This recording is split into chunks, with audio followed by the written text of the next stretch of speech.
어떤 사람들이 신학이 되었던 생각이 되었던 복음은 그런 것들을 다 초월해서 행하신다. 우리한테 이런 것들을 말씀을 해주고 있습니다. 성경에서 좀 이런 복음의 능력에 대해서 하나님의 복음은 어떤 것인가 좀 이렇게 말씀해 주는 구절을 제가 찾아보니까 좀 이번에 설교를 준비해서 새롭게 본 말씀이 있습니다. 이 요나서라는 구약의 성경 말씀이 있는데, 우리 성경이 요나서 하면 다들 이제 요나 하면 생각나는 게 뭡니까? 어떤 큰 물고기 안에 먹혔다가 3일 동안 그 안에서 죽었다가 3일 만에 부활하고, 그래서 예수님의 부활을 예표하는 이제 이런 거를 많이 이제 생각합니다. 그 요나 하면은 물고기 뱃속에서 3일 만에 부활한 이야기, 복음적인 해석, 항상 그냥 이것만 이제 생각을 하기 쉬운데, 요즘에 이제 제가 이제 말씀을 좀 이렇게 학교에서 배우고 이렇게 묵상을 하면서 이 다른 말씀을 좀 이해하게 되는데, 우리 이야기를 좀 줄거리를 말씀드리자면은, 이 요나는 하나님으로부터 그 아시리아 아수르라고 이제 옛날에 이야기하는데, 아시리아 니느웨라는 그 도시에 가서 복음을 선포하라는 명령을 이제 받게 되죠. 근데 요나는 그게 싫었던 거예요. 아니 어떻게 하나님, 저 니느웨 사람도 얼마나 나쁜 사람이에요. 또 이방인 아닙니까? 하나님 우리만 구원하신다고, 우리만 택하신 백성 선민 아니에요? 우리 유대인만 구원하시나 하나님 아니었어요? 어떻게 저런 사람들에게 가서 제가 저보고 복음을 전해라고 합니까? 저는 싫습니다. 그래서 그걸 하나님의 복음을 거부하고 배를 타고 다시스로 가는 반대로 가버리죠. 니느웨와 정반대로 가버리게 됩니다. 하나님의 명령을 거부하게 됩니다. 반대로 가가지고 오래 가니까 배를 타고 가다가 나중에는 하나님께서 풍랑을 일으켜가지고, 그러니까 또 어떻게 합니까? 이 요나가 그래도 나는 성이 안 풀려서 나를 차라리 죽이세요 그냥.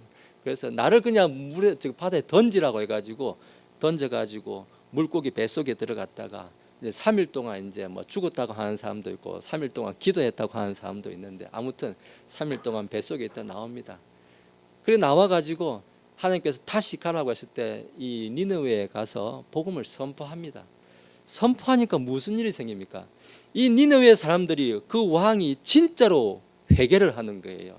진짜로 죄를 뒤집어 쓰고 우리가 이렇게 살아서는 안 된다, 하나님을 두려워해야 된다 하면서, 이제 이 니느웨가 원래는 멸망받기로 한 이 니느웨가 하나님의 긍휼을 입어가지고 다시 하나님의 그 심판 계획을 돌이키는 일이 생깁니다.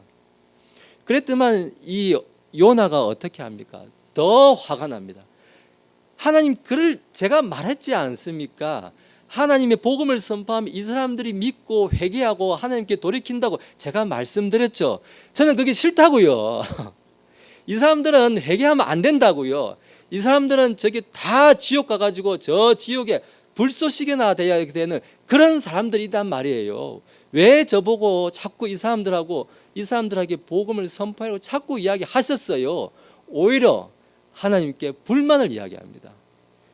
요나는 구원의 모양으로 그렇게 하려고 했던 생각이 1도 없는 사람이에요. 복음이고 뭐고 나는 관심이 없는 사람이에요. 오히려 하나님의 복음을 거부하고 끝까지 거부하고, 나중에 어디까지 거부하냐면요, 이제 요나서 4장에 이제 말씀을 이제 가기 전에 보면은, 요나가 이 사람들이 회개하고 돌이키는 걸 보니까 화가 안 풀려가지고 이 니느웨 도시 외곽 바깥에 갑니다. 그리고 초막을 하나 지어요.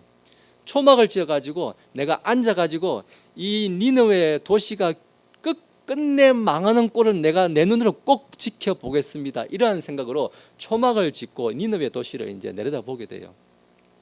그랬더니 하나님께서 이 요나를 돌이키기 위해서 박이라고 호박 같은, 옛날에 물 떠먹는 박이 있죠. 이제 큰 박이랑 박 넝쿨 이런 것을 이제 초막에 주세요. 그 박이 생기니까 어떻습니까? 다음 날에 햇빛이 쬐릿 이렇게 막 땡볕이 쬐는데, 박이 없으면 굉장히 따가워서 앉아 있을 수도 없는데, 그 박 넝쿨 때문에 이 요나가 시원한 감을 느끼는 거예요. 박이 너무 좋은 거예요. 너무 고마운 거예요. 그리고 그 다음 날 하나님께서 다시 벌레 하나를 보내가지고 이 박이 씨들어지게 만듭니다. 그랬더니 다시 햇볕 때문에 죽을 것 같은 거예요. 땡볕 때 못 견딜 것 같은 거예요.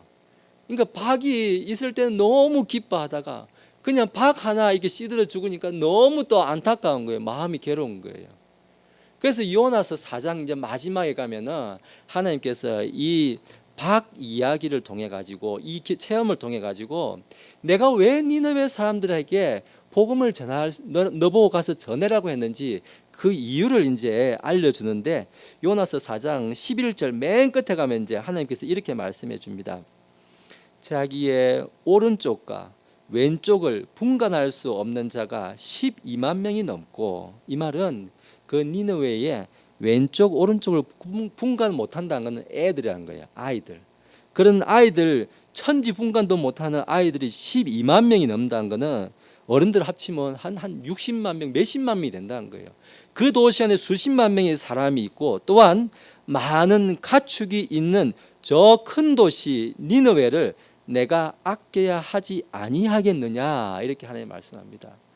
그 아이들 불신자예요. 이방인이에요. 하나님이 전혀 모르는 사람들입니다. 그 아이들이 있는데 천지분간도 못하는 그 아이들이 많고 심지어 가축까지도 있는, 가축까지도 하나님이 돌아보십니다. 내가 이 도시 니느웨를 아껴야 하지 않겠느냐. 그러면서 10절에서는 너는 그 하룻밤 있다고 사라지는 그 박 하나도 네가 불쌍히 여겼는데 나는 저 천지분간도 못하는 저 어린 아이들 12만 명, 어른들은 말도 아직 꺼내지도 않았어요. 그 안에 있는 많은 가축들 내가 아껴야 하지 않겠느냐. 너 그 박 하나도 아끼는데 내가 이 많은 사람들은 내가 아껴야 하지 않겠느냐, 이렇게 말씀합니다. 사람들은 그렇게 생각합니다. 하나님, 우리가 말하는 이 하나님이 진짜 하나님 아니에요? 우리가 믿는 이 하나님만 성경에서 말하는 그 하나님 아니었어요? 저 사람들 믿고 있는 거 저거는 다 쓸데없는 짓이고 우리만 믿는 이 하나님이 진짜 하나님 아니었어요? 우리만 진짜 하나님 섬기는 사람 아니었어요? 라고 생각하기 쉽습니다. 그래서 우리만 축복해 주셔야 되는 거 아니에요? 저 사람들을 왜 축복해 주셔야 돼요? 저 사람들이 이뻐서 하나님 저런 사람들에게 비를 주시고 저런 사람들에게 아침 이슬을 주십니까? 물을 주십니까? 신선한 바람을 주시고 공기를 주십니까? 이렇게 생각하기 쉬운데 하나님은 이스라엘의 하나님만 하나님이 아니라는 거예요. 이스라엘에만 주신 하나님이 아니라는 거예요. 저런 불신자까지도 사랑하시는 분이, 그런 분이 하나님이다라고 오늘 우리한테 말해주고 있습니다. 우리가 이런 거를 복음의 보편성이라고 하는데요. 하나님은 내가 믿는 하나님만 사람들을 생각하기 쉽습니다.